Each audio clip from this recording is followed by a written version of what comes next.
Well, at least this is how I imagined it. So I spent a weekend in the meditation retreat, and here are the 5 things I've learned about meditation.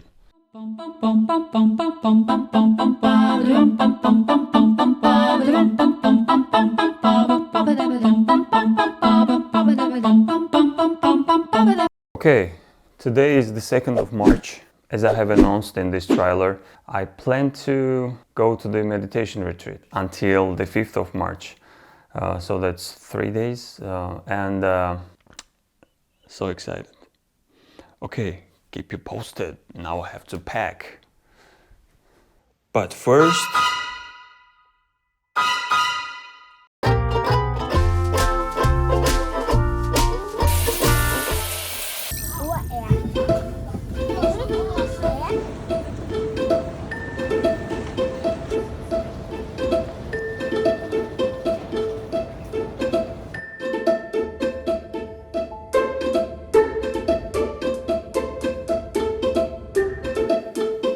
so I spent 3 beautiful days on this spot in Sweden, and we were meditating 5 hours a day.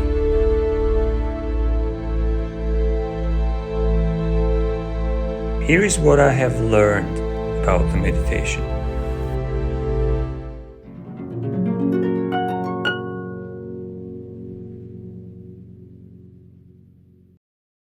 Why I'm not feeling pleasant, what's going on, why I'm just sitting here. That has to feel nicer. Come on, I mean, and you're thinking of those thoughts, and of course your meditation is ruined because you have some prejudices, I guess, about the meditation. We've seen so many smiley faces enjoying meditation on the seashore that we want to have the same, we want to achieve the same. And it doesn't have to bother you either, and it doesn't have to be painful either, or whatever. It's just somewhere beyond those two polarities. And when you see those stock like images of people meditating on the seashore, and there is a breeze on their face and they smile and they feel very happy, that's little bit of an overpromise, I think. And that's one of the stereotypes about the meditation, that it has to be pleasant, for sure. And if it's not pleasant, it gets you frustrated.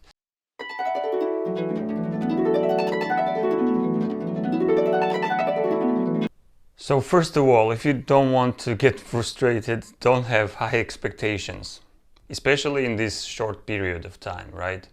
I don't know what I wanted to achieve. Enlightenment. I don't know, some kind of connection, deeper connection to myself.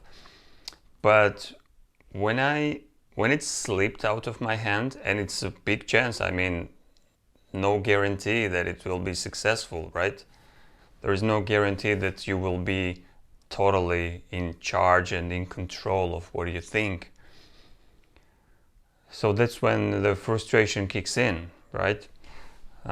So please set those expectations low and just sit there and observe. It's okay. Meditation has to happen, and meditation itself is an act of outside of any polarities. So you don't do it to get some particular results. If you do, you might be efficient at the beginning, especially beginners are really good. So you do meditation, you feel absolutely amazing. You feel connected, but on the next session and the next session and the next session, you feel less in control, you feel less connected, and it leads to the frustration. But still, again, I mean, you cannot enter the same river twice, so that's the meditation. No two meditation sessions are the same, no two sensations are the same. they're absolutely unique and you have to embrace that. Having high expectations puts a lot of pressure. You are expecting something already. You don't have to do that.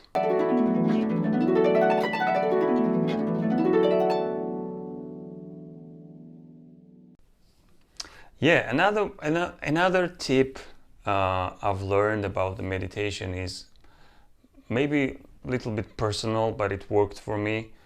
I fasted before the first session of the meditation, and I think that was the most efficient in terms of I was getting distracted less by my mind. My mind was a little bit more silent and less active, and I could connect on the deeper levels with myself. So it's better if you will be not like on the one day fast or whatever, but you can just have a light meal an hour before the meditation, just a light meal. Or yeah, I mean, if you're really full, it's really tough to concentrate. Or if you had some sweets, you are energetic and your mind is a little bit active, and so you cannot focus. So that's why it's better to be half empty in your stomach, and it helps a lot. So the advice would be have that like 2-hour gap between the meal and the meditation at least, and have a light meal, and try to avoid sugary meals and carby meals, I would suggest.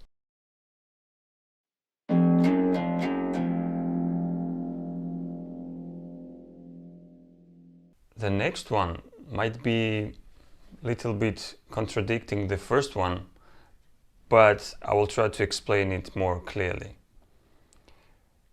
Try to set the intention of the meditation. Try to decide what's the topic you are meditating about, right? Try to decide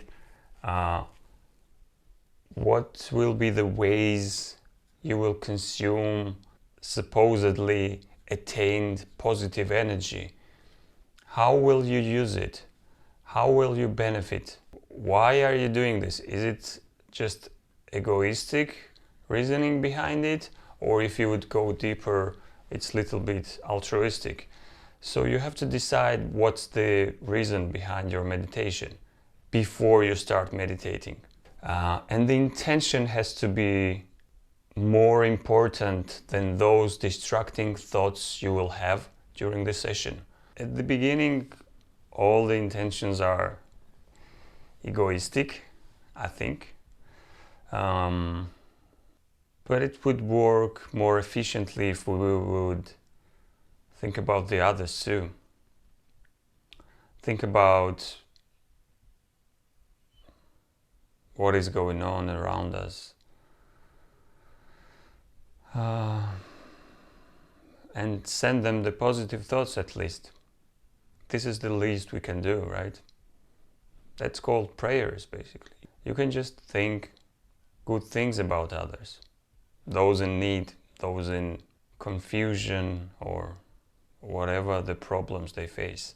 It has to be very strong. You have to remember it all the time, especially if you meditate alone.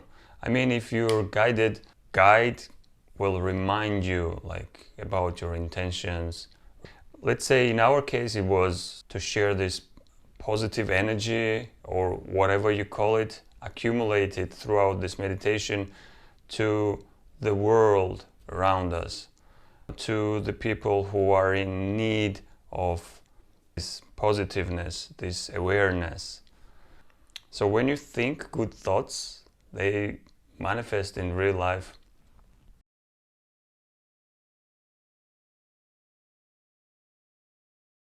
You're on the spiritual journey, right? And sometimes you don't have this ability to go to the cave and stay there for months, even though you want to do it. Not everyone wants to do that, right? There is no TV there, no Netflix. Yeah, you have to create your own cave. Stay there on the retreat, just 10 minutes a day, just 15 minutes a day, and it will help.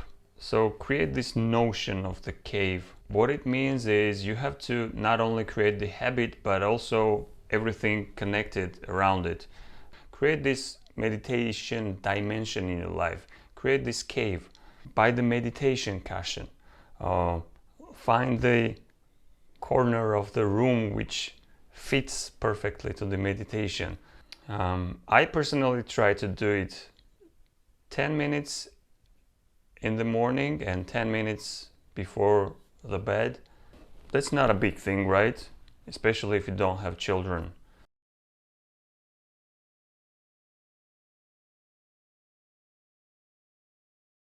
So okay, let's consider that, let's assume that like you like me are ice bathing, trying to have a healthier diet, trying to be physically active. All those things lead to physical health, right? It's like a car case. It's like the fixing those puzzles outside of your inner world, right? But it's always good to reflect who is doing that and for what purposes are you doing this.